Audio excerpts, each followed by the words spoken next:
Centre मध्ये आपलं सर्वांचं स्वागत आहे। तर या व्हिडिओमध्ये आपण एएफएमसी कॉलेज बद्दल माहिती घेणार। तर ते माहिती घेत असताना आपण एएफएमसी हे नेमकं आहे का याबद्दल माहिती करून घेऊ। बऱ्याच विद्यार्थ्याला या ठिकाणी याबद्दल माहिती आहे, पण बरेच असे विद्यार्थी आहेत की या इन्फॉर्मेशन त्या विद्यार्थ्यासाठी पहिल्यांदाच असणार आहेत। तर एएफएमसी म्हणजे काय? एएफएमसी म्हणजे आर्म्ड फोर्स मेडिकल कॉलेज। हे आपलं या एएफएमसी कॉलेजचं या ठिकाणी लॉंग फॉर्म आपल्याला समजून येईल। आता एएफएमसी कॉलेज बद्दल माहिती घेत असताना सर्वात महत्त्वाची गोष्ट आहे, एएफएमसी हे भारतातलं एकमेव आपलं आर्म्ड फोर्सचं हे कॉलेज आहे।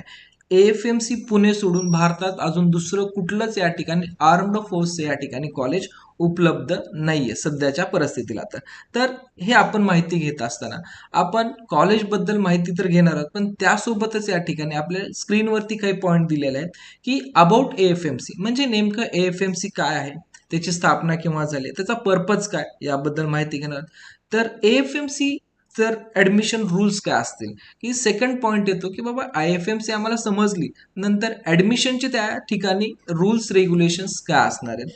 नेक्स्ट पॉइंट आपल्याला त्याची ऍडमिशन प्रोसेस काय असणार आहे, कारण जर पाहिलं असतं आपले अदर एमबीबीएस कॉलेजची ऍडमिशन प्रवेश प्रक्रिया आणि एएफएमसीची ऍडमिशन प्रक्रिया यामध्ये बरेच डिफरन्सेस आहेत, ते आपण या ठिकाणी समजून घेणार आहोत। आणि नेक्स्ट आहे आपली एलिजिबिलिटी। आता एलिजिबिलिटी बद्दल या ठिकाणी जर चेक करत असेल, जे सध्या 2024चं नीट इन्फॉर्मेशन ब्राउचर आहे आणि जे आपलं 2023चं ऍडमिशन प्रोसेस झालेली होती, यामध्ये काही डिफरन्सेस आहेत त्याबद्दल सुद्धा आपण या ठिकाणी इन डिटेल इन्फॉर्मेशन घेणार आहोत। आणि याच्यानंतर सर्व विद्यार्थ्यांनी पालकांना जसं एएफएमसी हे कॉलेज मिळावं असं प्रत्येकाला वाटतं, बरेच असे विद्यार्थी या ठिकाणी आहेत की काही लोअर म्हणजे 8 एम्स कॉलेज जर सोडले तर या ठिकाणी बरेच विद्यार्थी आहेत की 9-10 नंबरचे जे एम्स कॉलेज येतात एनएफआर रँकिंग अनुसार ते कॉलेज स्किप करून जर एएफएमसी ला ऍडमिशन मिळत असेल तर त्याचं प्राधान्य या ठिकाणी वरच्या ऑर्डरमध्ये ठेवत असतात।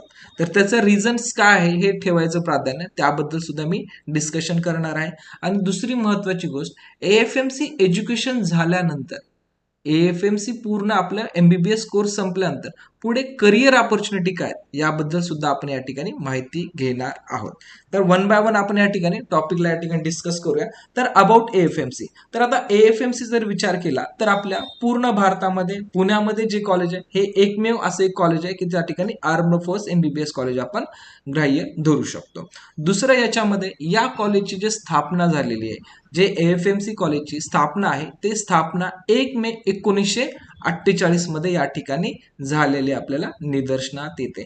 कॉलेज या ठिकाणी 1 मे 1948 ला स्थापन झालं, पण त्या कॉलेजमध्ये ऍक्च्युअल एमबीबीएस ग्रॅज्युएशन कोर्सला सुरुवात जी झाली, हे एमबीबीएस ग्रॅज्युएशन कोर्सची सुरुवात 4 ऑगस्ट 1962 रोजीपासून या ठिकाणी चालू झालेली आहे। त्या अगोदर या ठिकाणी पोस्ट ग्रॅज्युएशन कोर्ससाठी ऍडमिशन होत होते, पण जवळपास 4 ऑगस्ट 1962 पासून या ठिकाणी एमबीबीएस कोर्स, काही पोस्ट ग्रॅज्युएशन कोर्स, काही या ठिकाणी पॅरामेडिकल कोर्स, या सर्व कोर्स या ठिकाणी ऍडमिशन प्रोसेसला या ठिकाणी सुरुवात झालेली आहे।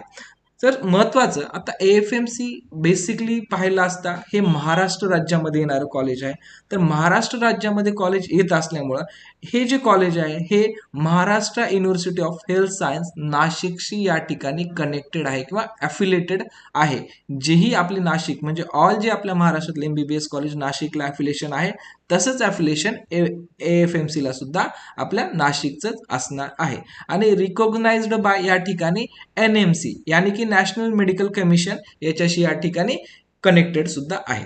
दुसरी गोष्ट या ठिकाणी जर एएफएमसी कॉलेजच्या कॅम्पस बद्दल आपण विचार केला तर जवळपास म्हणण्यापेक्षा अप्रॉक्सिमेटली या ठिकाणी पुणे शहरामध्ये 119 एकरचा हा आपला एएफएमसीचा कॅम्पस आहे।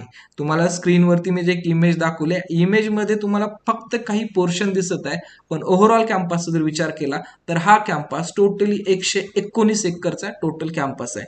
नेक्स्ट व्हिडिओमध्ये प्रत्येक गोष्टीचे तुम्हाला डिटेल इमेजेस सुद्धा मी या ठिकाणी शो करण्याचा प्रयत्न केलेला आहे। तर या ठिकाणी लक्षात घ्यायचंय की जर आपण एएफएमसी ला ऍडमिशन घेत असो तर त्या ठिकाणी बेसिक एलिजिबिलिटी क्रायटेरिया काय असणार आहे हे सुद्धा आपल्याला माहिती असणं गरजेचं आहे, कारण अदर एमबीबीएस चा क्रायटेरिया वेगळा आहे आणि